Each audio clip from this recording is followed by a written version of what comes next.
کندھوں پر شال لپیٹے وہ اب پارک میں بیٹھی تھی۔ دماغ بری طرح فریز ہو چکا تھا، سن ہو گیا تھا، سوچنے سمجھنے کی صلاحیت کھو چکا تھا۔ مغرب ہوئی تو اس نے آسمان کی جانب دیکھا۔ میں آج تک یہ سوچتی رہی کہ آخر مجھے ادھم جبیل سے محبت کیوں نہیں ہوئی۔ اس کی اتنی محبت کے باوجود وہ میرے دل میں جگہ کیوں نہ بنا پایا۔ مجھے اس سے ہمدردی ہوتی تھی اے رب، پر آج سمجھ آیا میرے دل میں تو بھی رہتا ہے نا۔ آج سمجھ آیا وہ اس دل میں اپنی جگہ کیوں نہ بنا پایا۔ آج سمجھ آیا مجھے اس سے محبت کیوں نہ ہوئی۔ آج سمجھ آیا ہاتھ جبیل اس دل سے کیوں نہ گیا۔ آج مجھے بہت کچھ سمجھ آ گیا، اور آج میرے سارے شکوے ختم۔ اب نہ ادھم جبیل سے کوئی شکوہ ہے، نہ ہاتھ جبیل سے۔ تیرا لاکھ لاکھ شکر ہے میرے مالک، تو نے لوگوں کی سچائی میرے سامنے رکھی۔ وہ نم آنکھیں لیے اپنے دل میں اللہ کو پکارنے لگی۔ آگہی عذاب ہوتی ہے، آگہی انعام بھی ہوتی ہے۔ ایمان کو اس مہینے کی سیلری ٹرانسفر ہو گئی تھی۔ وہ آج آفس نہیں گئی تھی۔ اس نے جو پیسے بچا کر رکھے تھے ان میں سے جو روز کو دینے کے تھے وہ اس کے اکاؤنٹ میں ٹرانسفر کرنے کے بعد وہ ایک ہوٹل میں آ گئی۔ یہ اس کی آفس کی لوکیشن کے قریب تھا۔ رات ہو چکی تھی، اس کے جانے میں بس 5 دن باقی تھے، اور اسے ان دنوں میں بھی آفس جانا تھا۔ اس نے ایک سستے سے ہوٹل میں کمرہ بک کیا۔ 5 دن کی پیمنٹ ایڈوانس کرنے کے بعد وہ مارکیٹ آ گئی۔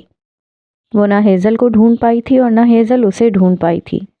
نہ اس نے عبدل کو کال کرنے کی کوشش کی تھی۔ اس کے پاس اب بہت کم پیسے بچے تھے۔ اگر وہ ہوٹل سے کھاتی تو گزارا نہ ہوتا، اسی لیے وہ مارکیٹ آ گئی۔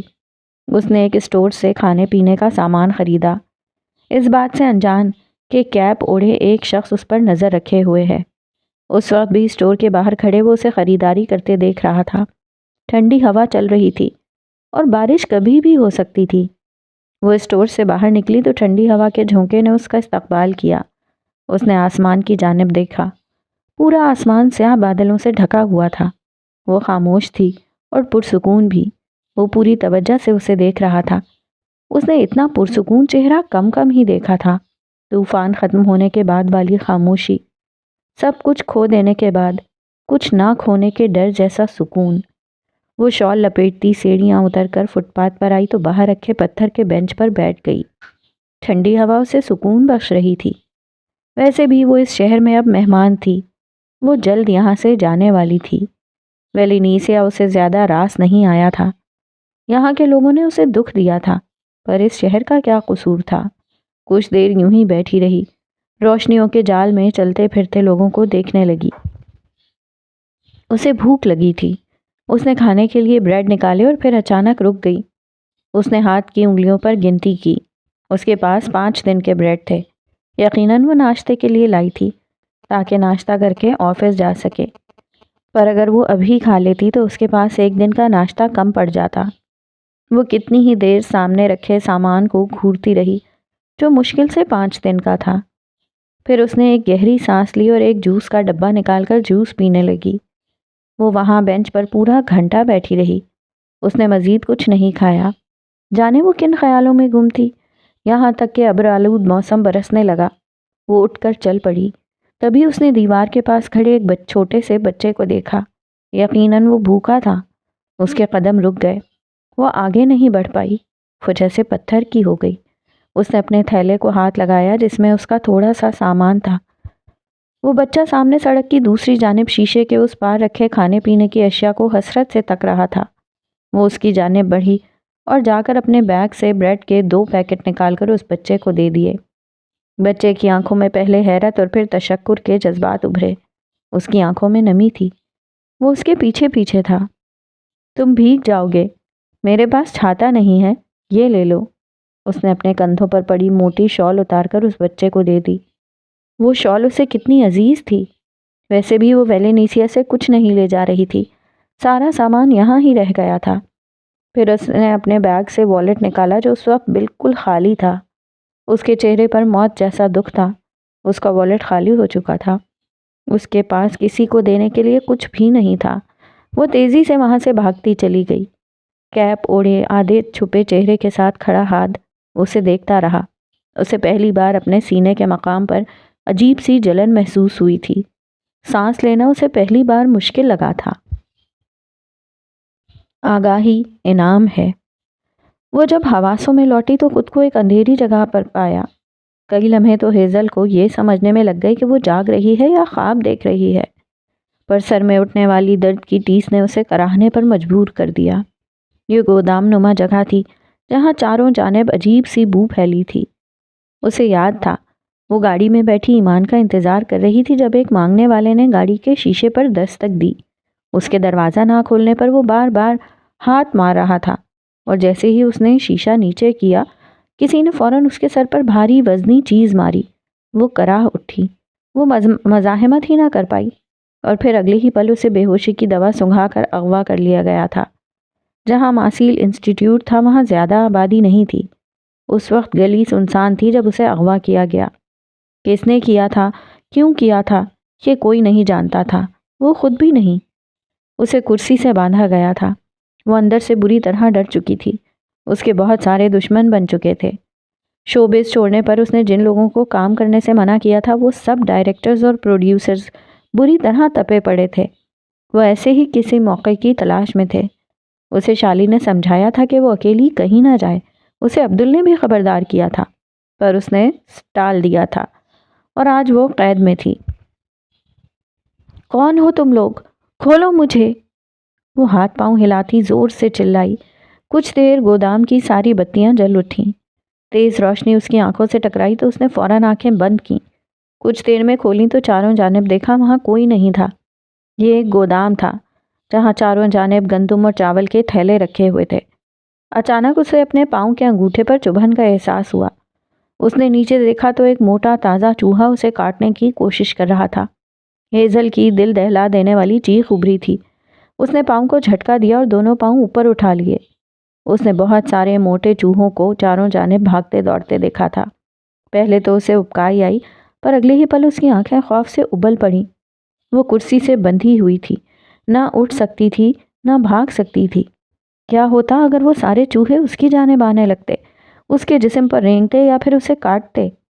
کوئی اس کے سر پر گن رکھ کر گولی مار دیتا تو شاید وہ اتنا نہ ڈرتی جتنا جان لیوا یہ احساس تھا کہ کیا ہوتا اگر چوہے اسے کاٹنے اور کترنے لگتے۔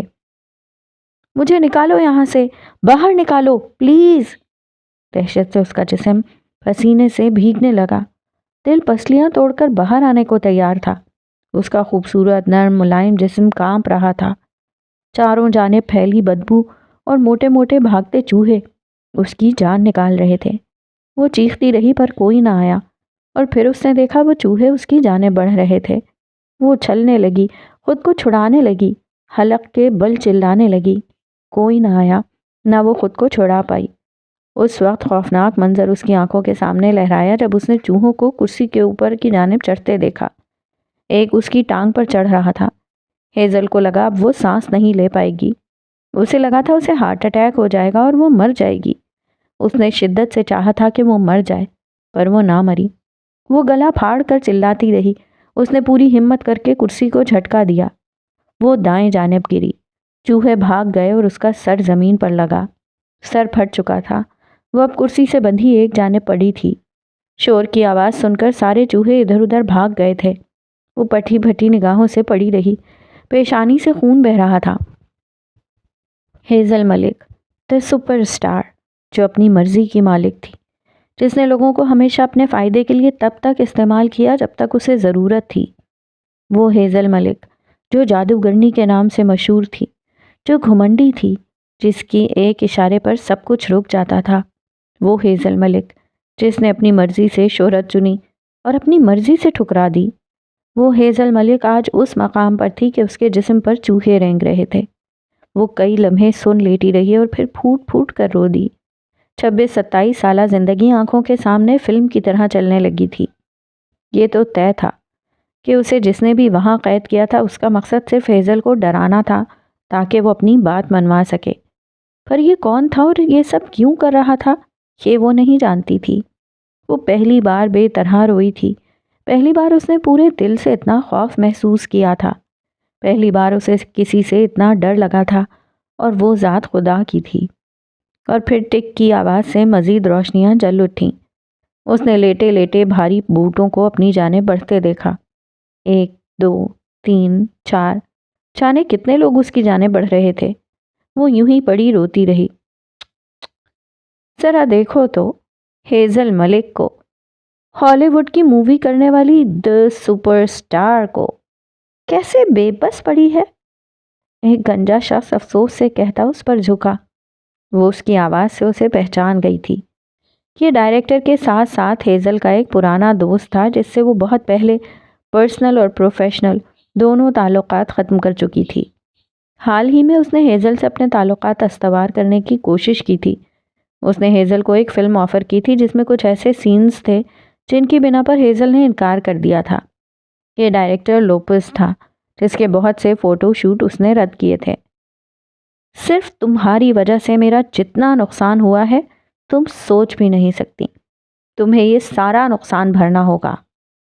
لوپس اچھا انسان نہیں تھا، تبھی ہیزل نے اس سے دوستی ختم کی تھی، پر وہ اس قدر گرا ہوا تھا یہ اسے آج پتا چلا تھا۔ اس نے اپنی سسکیوں پر قابو پاتے سرخ آنکھوں اور خون آلود پیشانی سے اسے گھورا۔ رسی جل گئی پر بل نہ گئے۔ وہ جھٹکے سے اٹھ کھڑا ہوا۔ آج یہاں ہر طرح کا فوٹو شوٹ ہوگا، کیمرے لاؤ، وہ پر لطف انداز میں بولا۔ 2 لڑکوں نے آگے بڑھ کر اس کی کرسی اٹھا کر سیدھی کی۔ ویسے بھی تم شوبز چھوڑ چکی ہو، جاتے جاتے میرا کام ہی کر جاؤ۔ وہ ایک آنکھ دباتے خباثت سے مسکرایا۔ تمہارے پاس 2 آپشنز ہیں، میری مووی کرو ان تمام سینز کے ساتھ جن کی بنا پر تم نے مووی ریجیکٹ کی تھی، یا پھر اسی گودام میں تمہیں چوہوں کا شکار بننا پڑے گا، پر اس سے پہلے ہم تمہارے ایسے فوٹو شوٹس کریں گے کہ تم سوچ بھی نہیں سکتی۔ دوست جب دشمن بن جائے تو وہ شیطان کو بھی پیچھے چھوڑ دیتا ہے، اور اس لوپس انسانیت کے درجے سے نیچے گر چکا تھا۔ ہیزل خاموشی سے سب سنتی رہی۔ اس کی آنکھوں میں آنسو کسی انسان کے ڈر سے نہیں تھے، بلکہ آج اسے کوئی اور ذات شدت سے یاد آ رہی تھی۔ یہ تو طے تھا، کچھ بھی ہو جاتا ہیزل واپس جانے والی نہیں تھی۔ وہ جس فیلڈ کو چھوڑ آئی تھی وہ دوبارہ اس میں قدم نہیں رکھنا چاہتی تھی۔ تمہیں لگتا ہے تم مجھے ڈرا کر اپنا مقصد پورا کر لو گے؟ وہ کسی زخمی ناگن کی طرح پھنکاری۔ ڈر تو تم چکی ہو، بس اب تمہاری ہاں باقی ہے۔ اس نے ایک لڑکے کو اشارہ کیا تو وہ کانٹریکٹ لے کر آگے بڑھا۔ اس پر سائن کرو اور عزت کے ساتھ واپس جاؤ۔ یہ مووی کا کانٹریکٹ تھا جو وہ اس سے سائن کروانا چاہ رہا تھا۔ تبھی کسی نے گودام کا دروازہ جھٹکے سے کھولا۔ وہ سب چونک گئے۔ 2-4 آدمیوں نے اپنی پستولیں تان لیں۔ آنے والے نے اندر آتے ہی دروازہ بند کر دیا۔ ہلنا مت ورنہ گولی مار دوں گا، ٹریگر پر انگلی رکھتے ایک ہٹے کٹے بدماش نے دروازے پر کھڑے شخص سے کہا جس کے سر پر ٹوپی جمی تھی۔ اس نے گردن اٹھا کر ان لوگوں کو دیکھا۔ اوہ مائی گاڈ، تم لوگ اتنی بدبو میں کیسے کھڑے ہو؟ وہ ناک پر ہاتھ رکھتا آگے بڑھا۔ میں نے کہا وہیں رکو۔ گن تھامے شخص نے گولی چلائی پر نشانہ دیوار کا لیا تاکہ وہ ڈر کر رک جائے۔ وہ ان سب کے لیے انجان شخص تھا جس کے ہونٹ اور آنکھ پر پٹی بندھی تھی، بال پیشانی پر بکھرے پڑے تھے۔ حلیے سے وہ کوئی ٹین ایج لڑکا لگ رہا تھا۔ ہاں ٹھیک ہے میں رک جاتا ہوں، پر مجھے مسٹر لوپس کو کچھ دکھانا ہے۔ یہ ایک ویڈیو ہے۔ اس نے پینٹ کی جیب سے فون نکالا۔ کوئی ویڈیو تھا۔ اس نے فون آگے کیا۔ لوپس کے چہرے پر پریشانی کے آثار تھے۔ انہوں نے اتنی رازداری سے یہ کام کیا تھا، پھر وہ لڑکا وہاں کیسے پہنچ گیا تھا اور اسے پتہ کیسے چلا؟ دیکھ لیں، یہ آپ کے کام کی ویڈیو ہے۔ ایک لڑکا آگے آیا، اس سے فون لے کر لوپس کے پاس پہنچ گیا۔ جیسے ہی لوپس نے ویڈیو دیکھا اس کی آنکھیں پھٹ پڑیں۔ پاپا پاپا پلیز ہیلپ می۔ یہ لوپس کی 8 سالہ بیٹی تھی جو کرسی پر بندھی تھی۔ لوپس کے پیروں تلے زمین نکل گئی تھی۔ میری بیٹی کہاں ہے؟ لوپس نے فون زمین پر دے مارا۔ وہ اس کی جانب غصے سے بڑھا۔ اوہوں، تم آگے بڑھے تو اپنی بیٹی کے لیے مشکلیں بڑھا دو گے۔ اس بار اس کا لہجہ بہت ہی سٹ سپاٹ سا تھا۔ کچھ دیر پہلے نظر آنے والا ٹین ایج لڑکا غائب ہو چکا تھا اور اب ان کے سامنے ماسٹر مائنڈ کھڑا تھا جو نہ کسی کو ہاتھ لگاتا تھا اور نہ خود کو ہاتھ لگانے کی اجازت دیتا تھا۔ جان کے بدلے جان، اگر تم چاہتے ہو تمہاری بیٹی بچ جائے تو ہیزل کو عزت کے ساتھ جانے دو۔ لوپس نے غصے سے مٹھیاں بیچیں۔ اس نے سوچا ہی نہیں تھا کہ ایسا بھی کچھ ہوگا۔ بیٹی سے بڑھ کر تو کچھ نہیں تھا۔ اس نے ہیزل کو کھولنے کا اشارہ کیا، جو حیرت سے اس کیپ والے لڑکے کو دیکھ رہی تھی جو پینٹ کی جیبوں میں ہاتھ ڈالے کھڑا تھا۔ وہ اپنی جگہ سے نہیں ہلا تھا، اسے ضرورت ہی نہیں تھی۔ وہ جانتا تھا ہیزل کو وہ خود اس تک لے آئیں گے، اور یہی ہوا۔ ایک لڑکا اس کی رسیاں کھول کر اسے سہارا دیتا اس تک لایا۔ میری بیٹی کہاں ہے؟ لوپز نے اپنے خوف پر قابو پاتے جبڑے بھینچتے کہا۔ تمہاری بیٹی تمہارے گھر پہنچ جائے گی اگر تم نے کچھ غلط حرکت نہ کی۔ سرد لہجے میں انہیں وارن کرتا وہ ہیزل کو لے کر باہر نکل آیا۔ کوئی اسے روک نہ پایا، کوئی روک سکتا ہی نہیں تھا۔ اس نے باہر نکل کر ہیزل کو رومال دیا جسے ہیزل نے اپنی پیشانی پر رکھا، جہاں تک خون بہہ کر خشک ہو چکا تھا۔ وہ اسے لے کر گاڑی کی جانب بڑھا۔ ہیزل اسے نہیں جانتی تھی، پر یہ سمجھ گئی تھی کہ وہ اس کے لیے مسیحا بن کر آیا تھا۔ وہ سارے راستے خاموش رہی، سیٹ سے ٹیک لگائے آنکھیں موندے بیٹھی رہی۔ وہ خاموشی سے ڈرائیونگ کرتا رہا۔ اب اس نے چہرے سے پٹی اتار پھینکی تھی۔ ہیزل کے دماغ میں اب تک وہی منظر چل رہا تھا۔ مجھے لگتا تھا میں قبر میں ہوں، وہ بند آنکھوں سے ہولے سے بڑبڑائی۔ قبر کے مناظر اس سے بھی خوفناک ہوتے ہیں۔ ہیزل نے تڑپ کر آنکھیں کھول دیں۔ اسی خوف نے اسے حلق کے بل چلا کر رونے پر مجبور کیا تھا۔ اسی خوف نے اس کی جان نکال دی تھی۔ قائم رہنا دنیا کا سب سے مشکل کام۔ وہ سامنے دیکھتے گاڑی چلا رہا تھا۔ میں قائم رہنا چاہتی ہوں، وہ ڈبڈبائی آنکھوں کے ساتھ بولی۔ جو قائم رہتے ہیں خدا انہیں رسوا نہیں ہونے دیتا۔ تم قائم رہنا چاہتی ہو، اسی لیے مجھے تمہاری مدد کے لیے بھیجا گیا۔ کون ہو تم؟ گاڑی ایک جھٹکے سے رکی۔ ہاد جبیل، عبد الجبیل کا بھائی، وہ سپاٹ لہجے میں بولا، جبکہ آنکھیں سڑک پر جمی تھیں۔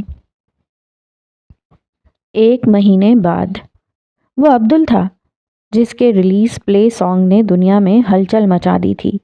اس کی آواز، اس کی ایکٹنگ، اس کا فالن اینجل کا کردار، اس کا درد اور اس کا حلیہ لوگوں کو آرجے یاد آ گیا تھا۔ وہ راتوں رات جیسے پورے سوشل میڈیا پر چھا گیا تھا۔ چاروں جانب ایک ہی نام تھا، عبدل دی فالن اینجل۔ آج اس کا کنسرٹ تھا۔ اتنی عوام اس نے پہلے نہیں دیکھی تھی۔ وہ اسٹیج پر کھڑا تھا، سپاٹ لائٹ کی روشنیوں میں۔ 1 مہینہ گزر گیا تھا اس واقعے کو۔ اس نے 1 مہینے سے ایمانے کی خبر نہیں لی تھی۔ وہ ہاتھ سے نہیں ملا تھا۔ اس نے ہیزل کو فون کیا تھا۔ وہ گم ہو گیا تھا، ایک ایسی دنیا میں جہاں وہ اپنے سارے درد بھول جانا چاہتا تھا، جہاں وہ بھول جانا چاہتا تھا کہ ایمانے نامی لڑکی کے ساتھ کیا ہوا تھا، پر وہ بھول نہیں پاتا تھا، ایک پل کو بھی نہیں۔ وہ ایک پل بھی اسے ذہن سے نہیں نکال پایا تھا۔ وہ حیران تھا، اس نے اتنا اطمینان کبھی کسی کے چہرے پر نہیں دیکھا تھا جتنا اسے ایمانے کے چہرے پر نظر آتا تھا۔ پتہ نہیں ایمانے نے ہاتھ کو کیا سزا سنائی تھی، پتہ نہیں وہ واپس جا چکی تھی یا نہیں، پتہ نہیں ادم جبیل سہ پایا تھا یا نہیں، اور پتہ نہیں ہاتھ جبیل کیا پلان کر رہا تھا۔ وہ کچھ نہیں جانتا تھا، وہ جاننا چاہتا بھی نہیں تھا۔ وہ تو خود ہی الجھا ہوا تھا۔ تیز سپاٹ لائٹ کی روشنی اور بے پناہ ابھرتے شور میں وہ چونک کر جیسے حال میں پلٹا۔ اس کے سامنے ایک بڑا مجمع تھا۔ 1 مہینے میں اس نے بے پناہ شہرت حاصل کی تھی اور آج اس کا کنسرٹ تھا۔ اس کے چاروں جانب لاتعداد عوام تھی، پر اتنی عوام میں بھی وہ اکیلا تھا۔ اس کے لمبے بال آدھے پونی میں قید تھے تو چند نیلی لٹیں چہرے کے دونوں جانب بکھری ہوئی تھیں۔ آنکھوں پر چشمہ لگائے وہ اپنی خوبصورت آنکھوں میں ابھرتے درد کو سب سے چھپا گیا تھا۔ ٹیٹو والے کثرتی بازو اور بھرپور سراپا لوگوں کو ہوٹنگ پر مجبور کر رہا تھا۔ وہ کافی شاپ پر بیٹھی تھی، کرسی سے ٹیک لگائے، نظریں جھکی ہوئی تھیں۔ وہ کچھ لکھنے میں مگن تھی۔ جھکی تیری پلکوں میں مل جائے مجھے پناہ۔ اس نے آواز کا ایسا جادو جگایا کہ لوگوں کو ہپناٹائز کر دیا۔ لوگوں کے ہجوم سے دور، بہت دور وہ اکیلی کھڑی تھی، کندھے پر آرجے کا بیگ لٹکائے۔ وہ اسے ہی دیکھ رہی تھی، اس کی کامیابی پر دل و جان سے خوش تھی۔ پلکیں گھرے آنکھوں بھری رہ جائے میرے نشاں، صرف گٹار کی دھن پر گاتا عبدالعوام کو پاگل کر گیا تھا۔ ٹوٹے دل کی مت کر تو فکر میرے ہم نوا۔ وہ مسکرا کر اسے ہی دیکھ رہی تھی، اتنی مسکراہٹ اتنی پرخلوص تھی جتنی وہ خود۔ ہاتھ نے اس کا دل توڑ دیا تھا، اس پرفیکٹ لڑکے نے جو اسے ہمیشہ سے عزیز تھے۔ وہ ٹوٹے دل کے ساتھ کھڑی مسکرا رہی تھی۔ خاک میں مل جاؤں میں جیسے کہ ایک لمحہ۔ وہ پلٹ گئی تھی، اسے پلٹ جانا تھا۔ وہ آہستہ آہستہ قدم اٹھاتی اس سے بہت دور جا رہی تھی۔ عبدل نے پٹ سے آنکھیں کھول دیں، وہ کہیں بھی نہیں تھی۔ وہ اسے ہجوم میں ڈھونڈ رہا تھا، پر وہ ایمانیں تھی، وہ اسے ہجوم میں نہیں ملنے والی تھی۔ ایک مہینے میں 30 دن ہوتے ہیں، ایک دن میں 24 گھنٹے اور ایک گھنٹے میں کئی لمحے، اور وہ ہر لمحہ مری تھی، پل پل۔ سلمہ بیگم کا چہرہ اسے ہمیشہ وہ وعدہ یاد دلاتا تھا جو اس نے ان سے کیا تھا کہ وہ کبھی نہیں بھٹکے گی، وہ کبھی کسی غیر شخص کو اپنی زندگی میں جگہ نہیں دے گی، یہ کہ وہ قائم رہے گی۔ اسے یاد تھا جب وہ واپس آئی تھی، اسے پاکستان آئے ابھی 10 دن ہوئے تھے۔ وہ نماز پڑھ رہی تھی جب اس کا فون بجنے لگا۔ بیڈ پر پڑا اس کا فون مسلسل بج رہا تھا۔ سلمہ بیگم نے جب دیکھا تو فون اٹھا لیا۔ بہت سکون میں ہو نا تم، میرا چین برباد کر کے؟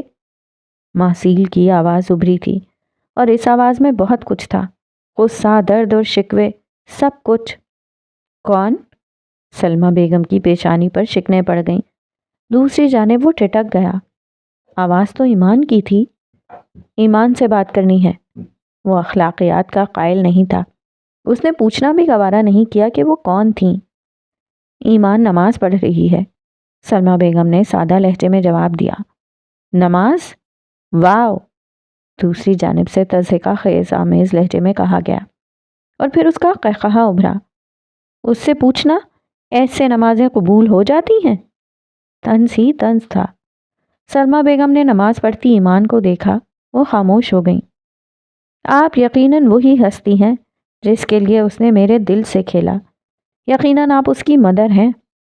اسے بس اتنا کہہ دیجئے گا کہ وہ میری خدا سے نفرت کی ایک اور وجہ ہے، کہہ کر فون بند کر دیا گیا۔ سلمہ بیگم نے حیرانی سے فون کو دیکھا۔ ایمان نے سلام پھیرا، پھر اس نے سلمہ بیگم کو دیکھا۔ یہ کون تھا؟ یہ کیا کہہ رہا تھا؟ سلمہ بیگم کا دل تیزی سے دھڑکنے لگا۔ وہ یہ تصور ہی نہیں کر سکتی تھی کہ ان کی بیٹی کبھی کچھ غلط کر سکتی تھی۔ ایمان نے اپنی ماں کے چہرے کو دیکھا، جن کے چہرے پر خوف کے آثار واضح تھے کہ تو ہونا ہی تھا، جلد یا بدیر۔ نماز پڑھ کر بتاتی ہوں۔ اور ایمان بنت عبداللہ اپنی ماں سے جھوٹ نہیں بول سکتی تھی۔ اس نے پھر سے نیت باندھ لی۔ سلمہ بیگم اسے دیکھتی رہیں، وہ اسی جگہ بیٹھی اس کا انتظار کرتی رہیں۔ ایمان نے نماز پڑھی اور دعا مانگ کر اٹھ کھڑی ہوئی۔ اس کے پاس اب مانگنے کو کچھ زیادہ نہیں تھا سوائے اس کے، اے اللہ مجھے بخش دے۔ وہ اٹھ کر ان کے قریب جا کر بیٹھ گئی۔ یہ کون تھا؟ کیا کہہ رہا تھا؟ میرا دل بہت ڈر رہا ہے۔ اور ایمان جو اپنی ماں کو اس پریشانی سے بچانا چاہتی تھی، اس نے انہیں سب سچ بتا دیا۔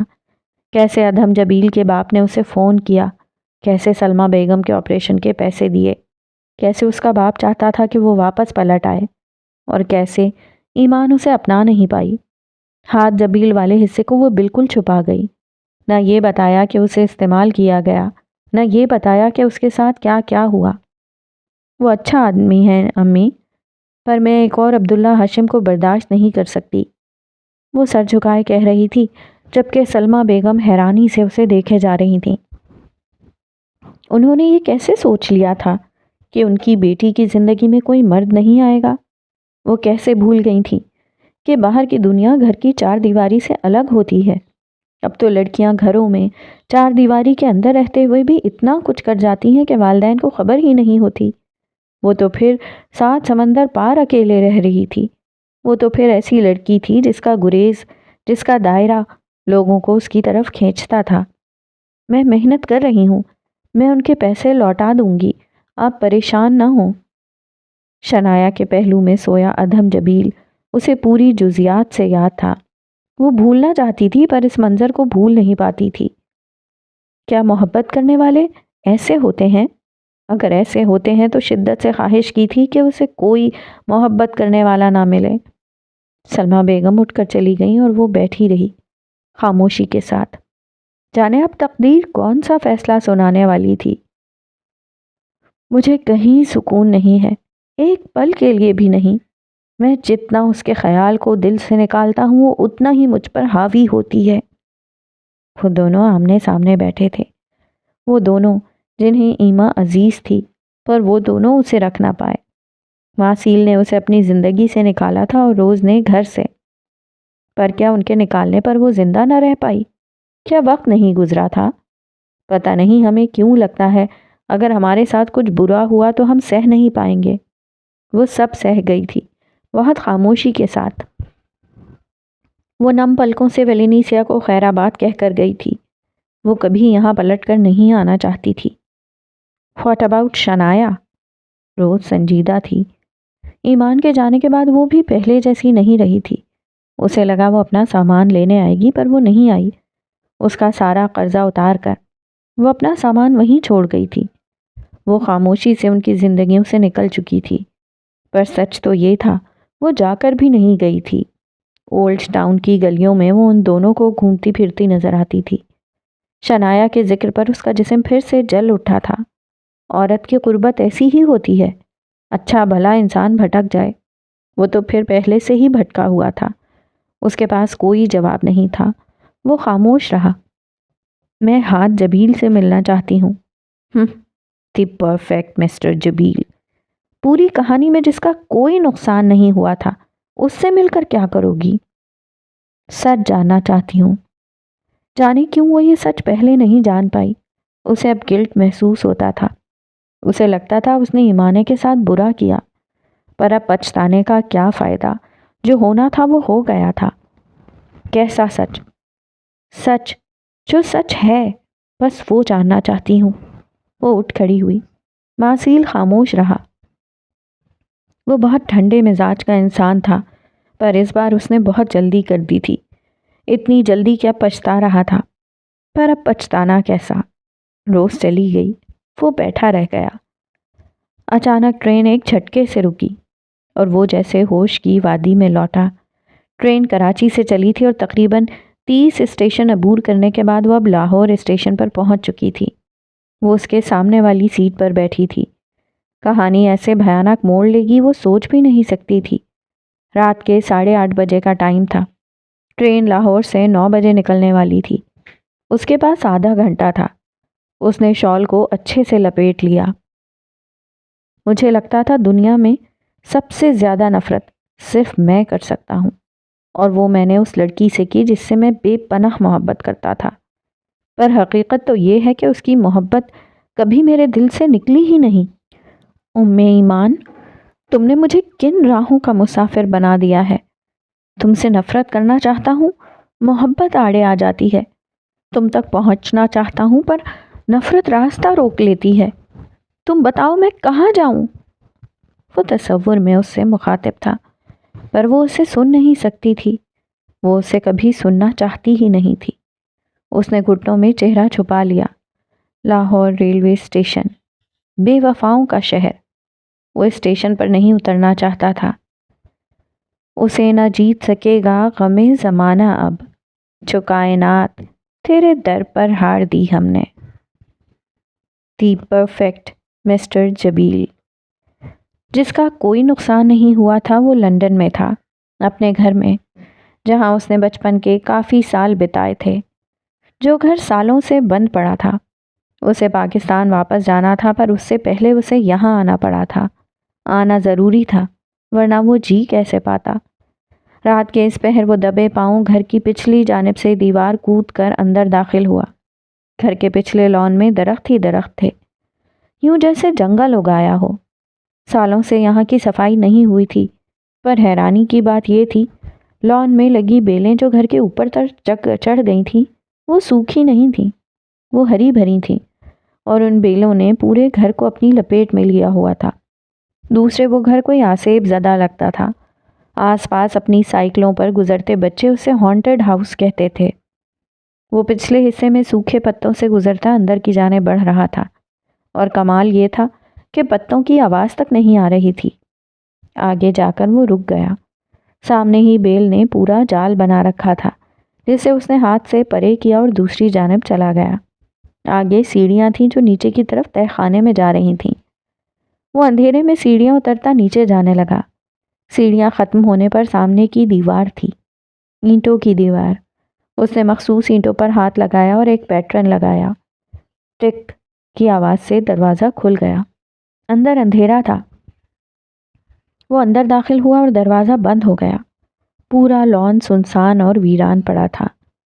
لائٹس پلیز، اندر داخل ہوتے ہی اس نے مخصوص لہجے میں کہا اور بتیاں جل اٹھیں۔ یہ ایک لاؤنج تھا جہاں صوفے رکھے تھے۔ بائیں جانب دیوار پر بڑا سا شیلف تھا جس میں کتابیں رکھی تھیں۔ آتش دان تھا اور جس میں بجھی ہوئی لکڑیاں پڑی تھیں، اور ایک فریج رکھا تھا جس میں کھانے پینے کی چیزیں تھیں۔